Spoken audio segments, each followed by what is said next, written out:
हम 68th mains का हम कुछ जानकारी आप लोगों को देना चाहते हैं। 68th मेंस का की परीक्षा हमारे कैलेंडर के हिसाब से 12 मई को निर्धारित है, 12 मई से। उसमें जीएस का पेपर्स जो रहेगा, जीएस 1, जीएस 2 और एसए, ये मेरे मुख्य पेपर्स हुए। और क्वालिफाइंग नेचर के हैं, वो हिंदी है और ऑप्शनल पेपर है जो एमसीक्यू बेस्ड है।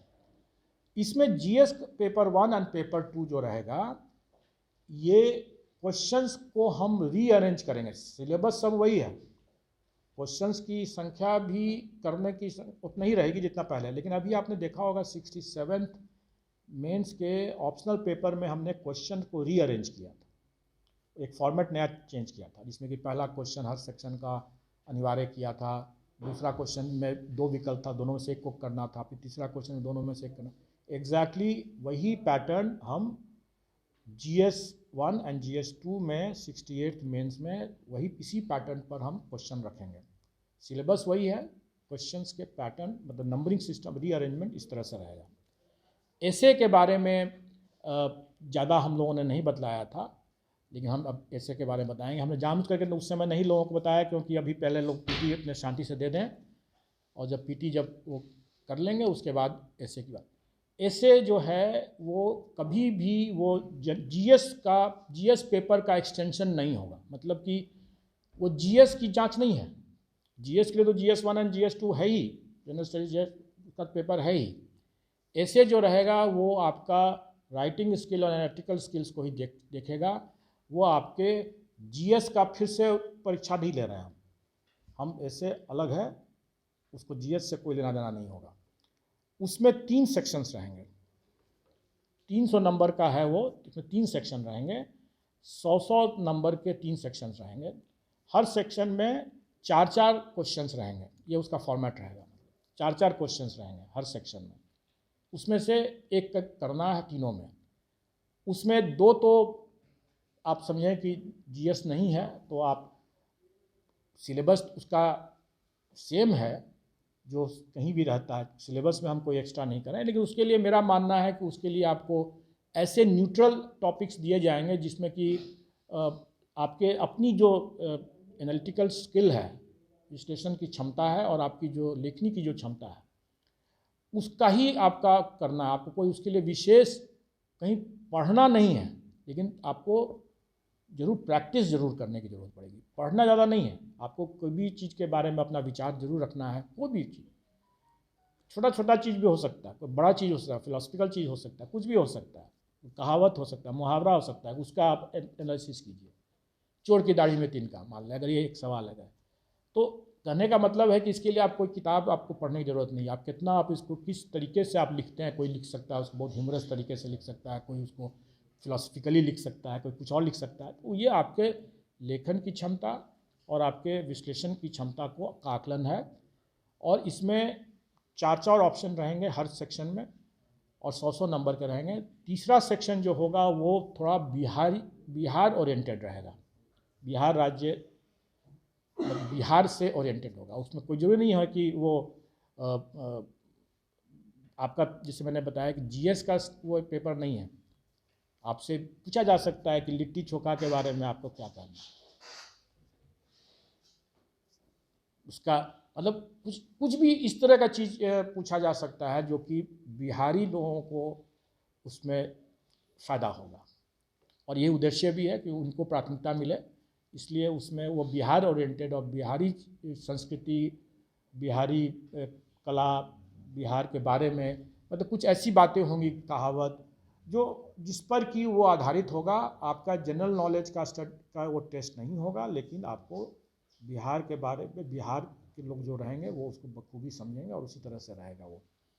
उसमें खास करके उसके जो अगर हम मान लें कि कोई, हम सिर्फ उदाहरण दे रहे हैं, ऐसा नहीं कर रहे हैं कि यही क्वेश्चन रहेगा, हम खाली उदाहरण दे रहे हैं। जैसे हम बिहार में जैसे कहावत है भोजगढ़ी कोहड़ा, ठीक है, भोजगढ़ी कोहड़ा। अब बिहारी जो लोग होंगे वो अच्छी तरह से समझेंगे इसको, भोजगढ़ी कोहड़ा का क्या मतलब होता है। इसको अगर हम नॉन बिहारी अगर कोई बाहर से अगर आते हैं तो उनको थोड़ा कठिनाई होगी इसको समझने में। अगर हम इसको, हर मेरा क्वेश्चन जो रहता है वो बाइलिंगुअल होता है, इंग्लिश में भी होता है, हिंदी में भी होता है, लेकिन ये वाला क्वेश्चन जो रहेगा वो इंग्लिश में नहीं रहेगा, रोमन लिपि हो सकता है, मतलब कि इंग्लिश का में ट्रांसलिट्रेशन हो सकता है, मतलब हम भोज घड़ी कोहड़ा को हम BHOJ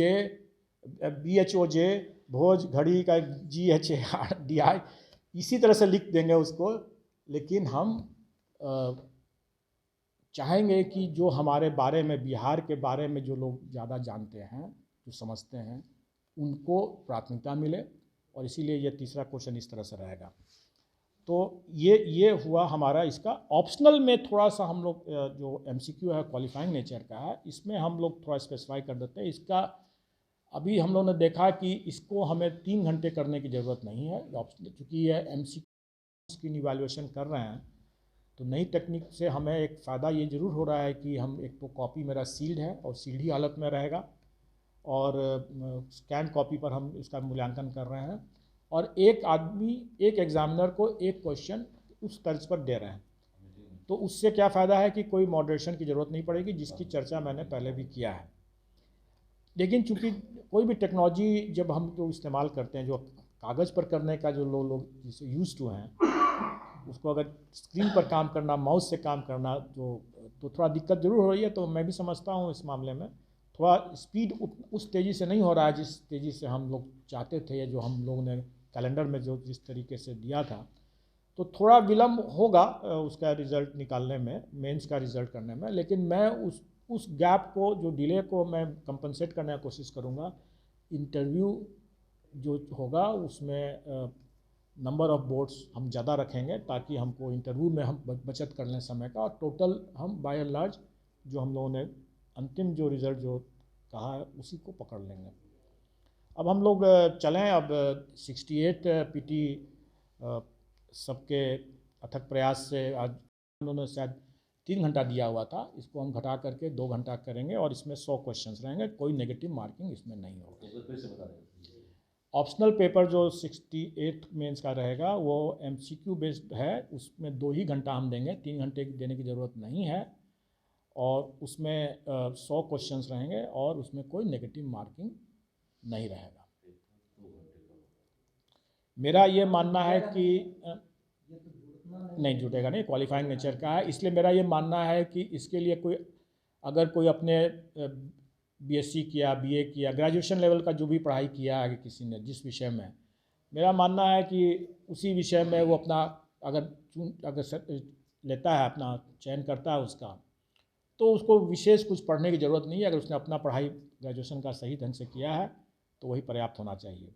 इसीलिए हम लोगों ने इसको थोड़ा इसी तरह से रखा है। अब ये बातें हो गई कि 68 मेंस में, अगर इसमें आप लोगों को कोई क्वेश्चन हो तो मैं बता दूं, क्लैरिफाई कर दूं, नहीं तो फिर इसके बाद में थोड़ा 67 मेंस के ये जो इसमें निबंध वाला है, तीनों पेपर का 100 नंबर है।